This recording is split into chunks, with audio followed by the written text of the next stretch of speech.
pane mashoko anobuda achinyorwa muBBC aiwa kunyangwe zvawo panguva inoi we are not so sure if they are verified, but according to BBC usually news dzavanotipa nedzavanopublisha aiwa dzinge dzisiri nhau dzinge dzichinzi aiwa idzi manyepo andozikamwa kuti totally vakomana vanobudisa nhau dzimanyepo, but panguva inoi mashoko awabuditse panguva inoi isusu our SEZIM News Live we are not guaranteeing kuti awa ndeechokwadi. Saka mina mashoko anobuda nyorwa panapa paBBC kuti subscribe like on the bell icon takamira kuti aiwa agwa fully verified vanonyora chiri the Geza effect.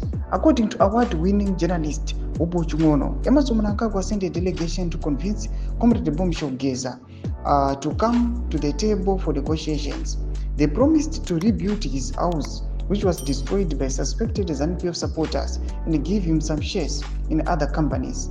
Geza told them to back off and he told Mnangagwa to address the country on TV. Ndio mashoko ari kubuda panapa ari kunzi abva kuna Upo Chungono. Upo Chungono vanhu vane madoubts naye, vamwe vanoti Upo Chungono ari kuside the regime, anoya chinyomba the regime but iye ari kuside kwake, but panguva inoi zvatataura kuti mashoko awa asati ava fully verified. Ari kuke achinzi Bombshell Geza auyapo akashedzwa nethe regime kumanegotiations kuti vataurirane kuti apuwe mashares imba yake ivakiwe again, but anovati aiwa endai kure, mutungamiri wenyika ngaadrese nyika aiwa on television.